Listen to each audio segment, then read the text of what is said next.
আজি আমলক এই ভিডিঅ'ত আলোচনা কৰিম যিসমূহ ছাত্ৰ ছাত্ৰীয়ে এইবাৰ মেট্ৰিক পৰীক্ষা আৰু হায়াৰ ছেকেণ্ডাৰী পৰীক্ষা দিব সেইসমূহ ছাত্ৰ ছাত্ৰীৰ বাবে এই ভিডিঅ'টো বহুত ইম্পৰ্টেণ্ট হ'ব। আজি এই ভিডিঅ'টোত আলোচনা কৰা হ'ব তোমালোকৰ ৰচনাক লৈকে, অসমীয়াত যিখন ৰচনা আহিব সেইখনক লৈকে, বা এইখন নাহিবও পাৰে বা আহিবও পাৰে। তোমালোক বেছি দেৰি নকৰি ভিডিঅ'টো আৰম্ভ কৰি আছোঁ আৰু মই ভাবোঁ কি এই ভিডিঅ'টো তোমালোকৰ বাবে বহুত ইম্পৰ্টেণ্ট হ'ব। তোমালোকে ভাবানে যে আমালোক অসমীয়াত ৰচনা যিখন আহে সেইখনত আমালোক ফুল মাৰ্কে কৰি হওক কিন্তু তাত গৈ 10 মাৰ্ক নাপাওঁ। কিয় এই 10 মাৰ্ক নাপোৱা তাৰ এটা কাৰণ আছে। লিখাৰ ষ্টাইলত তোমালোকৰ মাৰ্ক কাটা যায় আৰু লিখাৰ ধৰণ আৰু তোমালোকৰ হেণ্ডৰাইটিঙত মাৰ্ক কাটা যায়। তোমালোকৰ হেণ্ডৰাইটিং যদি বেয়া হয়, সেই ৰচনাখন যদি তোমালোকে 100% শুদ্ধ কৰিছা তথাপিও তাত কিন্তু 2 নম্বৰ মান কাটি দিব তোমাক। কাৰণ ৰচনা এখনত 10 নম্বৰ পাবলৈ হ'লে একেবাৰে চাৰিওফালেদি একেবাৰে ভাল হ'ব লাগিব। হেণ্ডৰাইটিঙৰ কাৰণে মাৰ খাবা, প্লাছ লিখাৰ ষ্টাইলৰ কাৰণে মাৰ খাবা, প্লাছ তোমালোকৰ লিখাৰ যিটো ধৰণ থাকিব সেই ধৰণত তোমালোকে মাৰ খাবা। গতিকে তোমালোকৰ ধৰণ তোমালোকে ভাল কৰি ল'বা, সেইটো মই এতিয়া নকম। মোৰ যিটো কথা কোৱাৰ উদ্দেশ্য সেই কথাটোৱে হৈছে তোমালোকৰ হয়তো ক্লাছ 10ৰ ৰচনা আহে, ৰচনাত প্ৰশ্ন আহে তোমাৰ প্ৰিয় গ্ৰন্থ কি আহে, তোমাৰ প্ৰিয় গ্ৰন্থ, বা তোমাৰ হায়াৰ ছেকেণ্ডাৰী কিন্তু আহে এইবোৰ তোমাৰ প্ৰিয় সাহিত্যিক কি আহে, তোমাৰ প্ৰিয় গ্ৰন্থ আৰু তোমাৰ প্ৰিয় সাহিত্যিক। এইবোৰ কিন্তু ক্লাছ 10তো আহে, ক্লাছ 12তো আহে। তোমালোকে দেখিবা আগৰ প্ৰিভিয়াছ ইয়েৰৰ প্ৰশ্নবোৰ চাবা, দেখিবা তাত আছে। গতিকে এই দুখন যদি তোমালোকৰ ৰচনা আহে বা এছে আহে তেন্তে তোমালোকে লিখিবা কেনেকৈ। মই যেনেকৈ কৈছোঁ তেনেকৈ যদি লিখা তেন্তে 100% গ্যাৰাণ্টি তোমালোকৰ নম্বৰ একো কাটা নাযায়। তাৰ কাৰণটো কিয়? কাৰণ লিখাৰ এটা ধৰণ থাকিব লাগে। লিখাৰ ধৰণ নহ'লে কোনো এটা বস্তুৰে, এই পৃথিৱীত যিমানবোৰ বস্তু আছে সকলো বস্তুৰ যদি এটা ভাল ধৰণ নাথাকে সেই বস্তুটো কোনো একচেপ্ট নকৰিব। তোমালোকে ভাবাচোন, তুমি এটা যদি বজাৰৰ এটা বস্তু কিনিব যোৱা সেই বস্তুটো কিনাৰ আগত ভালকৈ চাই চিতি কিনা। সেইকাৰণে তোমালোকক যদি কোনোবাই নম্বৰ দিব বিচাৰে তোমালোকক কিন্তু চাই নম্বৰ দিব, তোমাৰ মুখখন নহয়, তোমাৰ লিখাক চাই নম্বৰ দিব। মুখখন চাইতো নম্বৰ দিলে ভালেই হ'ল হয়। সমূহ ছাত্ৰ ছাত্ৰীয়ে অসমীয়াত 60+ পাল হয়। সমূহ ছাত্ৰ ছাত্ৰী কিন্তু অসমীয়াত 60+ নাপায়, এই কাৰণেই নাপায়। গতিকে সেইবোৰ কথা বাদ দিয়া, তোমালোকৰ এক্সামলৈ সময় নাই। গতিকে এক্সামৰ কাৰণে ভালকৈ প্ৰিপাৰেশ্যন নিশ্চয় চলাই আছা, ভালকৈ চলাই থাকে ৰিজাল্ট ভালে হ'ব। সেইবোৰ কথা বাদ দিয়া।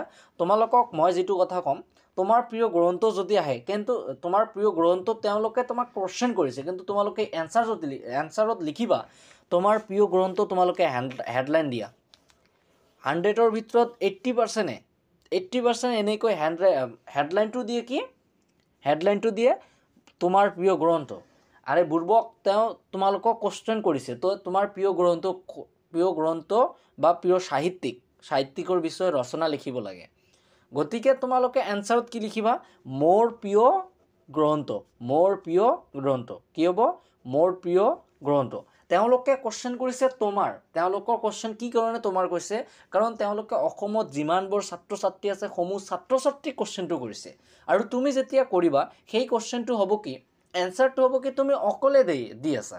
যদি সমূহ ছাত্ৰ ছাত্ৰীৰ প্ৰিয় গ্ৰন্থক এজনে হ'ল হয় তেন্তে আমাৰ প্ৰিয় গ্ৰন্থক হ'ল হয়। ঠিক আছে, তোমাৰ নহয়।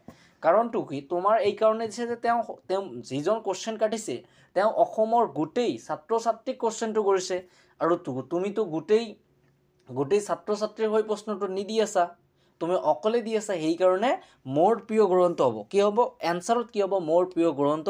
তোমালোকে কমেণ্ট কৰিবা যে এই কথাটো কিমানজন ছাত্ৰ ছাত্ৰীয়ে নাজানা, আৰু কিমানজন ছাত্ৰ ছাত্ৰীয়ে আগৰ পৰাই জানিছা।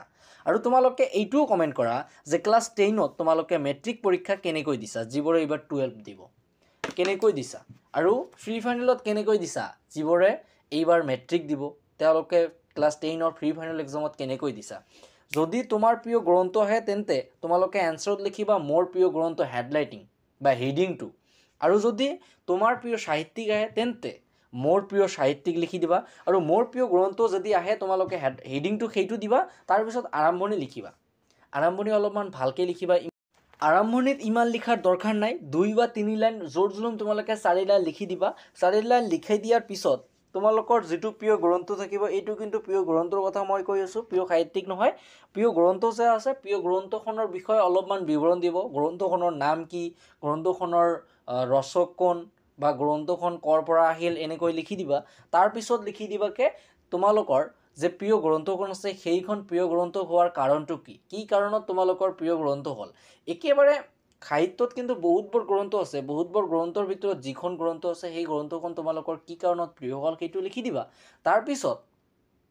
তাৰপিছত তোমালোকে সামৰণি দিব পাৰা, বা তোমালোকে আন কেতবোৰ সোমাই দিব পাৰা সেই গ্ৰন্থখনৰ বিষয়ে, বা সেই গ্ৰন্থখনৰ ৰচক যিজন আছে বা লিখক যিজন আছে সেইজনৰ বিষয়ে অলপমান তোমালোকে লিখি দিব পাৰা। তেনেহ'লেহে তোমালোকে 10 নম্বৰ পাবা। আৰু তোমাৰ প্ৰিয় সাহিত্যিক যদি আহে, প্ৰিয় সাহিত্যিক আহিলে তোমালোকে কি কৰিবা, সৰ্বপ্ৰথম তোমালোকে মোৰ প্ৰিয় সাহিত্যিক হেডিং দিবা। তাৰপিছত মোৰ প্ৰিয় সাহিত্যিক হেডিং দি তাৰপিছত আৰম্ভণি লিখিবা। আৰম্ভণিত ইমান লিখাৰ দৰকাৰ নাই, তোমালোকৰ 3 লাইন লিখিলে তোমালোকক 2 নম্বৰ বা 2 নম্বৰ দি দিব। 2 নম্বৰত অলপমান কম দিব, কিন্তু 1 নম্বৰত বেছি দিব। 2 নম্বৰ দি দিব। তাৰপিছত প্ৰিয় সাহিত্যিক যিজন থাকিব তেওঁৰ সাহিত্য ৰচনা দিবা। বা লক্ষীনাথ বেজবৰুৱাৰ বিষয়ে লিখিব ধৰিলা তোমালোকে, লক্ষীনাথ বেজবৰুৱা বিষয়ে দিলা অলপমান, তেওঁৰ জন্ম কিমান চনত হৈছিল, তেওঁ ক'ত আছিল, কি কৰিছিল, কৰ্মজীৱন দিবা। তাৰপিছত তেওঁৰ সাহিত্য জীৱন দিবা, তেওঁ কি কি ৰচনা কৰিছিল নকৰিছিল, আৰু তোমাৰ লক্ষীনাথ বেজবৰুৱা তোমাৰ কিয় প্ৰিয় হ'ল সেইটো লিখি দিবা। তাৰপিছত শেষত একেবাৰে লক্ষীনাথ বেজবৰুৱাৰ মৃত্যুটো দিবা। তাৰপিছত একেবাৰে সামৰণি দিবা। সামৰণিত তোমালোকে এইটোৱে লিখিবা যে লক্ষীনাথ বেজবৰুৱা তোমালোকৰ কিয় প্ৰিয় হ'ল অলপমান ঢুকাই দি তোমালোকে লিখি দিবা যে লক্ষীনাথ বেজবৰুৱাৰ ৰচনাৱলীসমূহৰ যিবোৰ সাহিত্য আছে সেই সাহিত্যবোৰ পঢ়ি মই বৰ আনন্দিত হওঁ।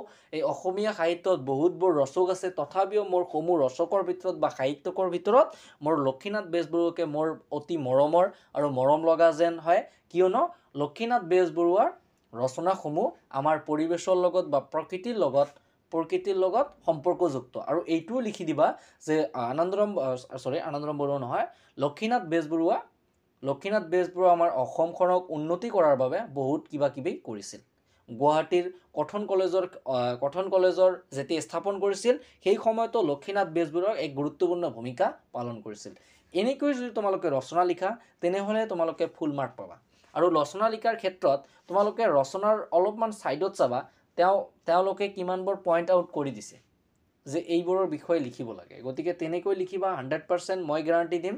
10 নাপালেও 9 তোমালোকে পাই যাবা, ঠিক আছে। তো ছাত্ৰ ছাত্ৰীসকল, এই ভিডিঅ'টো ইয়াতে, আৰু সমূহ ছাত্ৰ ছাত্ৰীক মোৰ এটাই অনুৰোধ যে পঢ়া, ভালকৈ পঢ়া, যিহেতু এক্সাম লৈ সময় নাই। আৰু বহুত ছাত্ৰ ছাত্ৰী হয়তো এইটো কথা নাজানে, সেইকাৰণে আজিৰ ভিডিঅ'টো ইয়াতে সমাপ্ত কৰিলোঁ আৰু তোমালোকক জনাই দিলোঁ। ধন্যবাদ।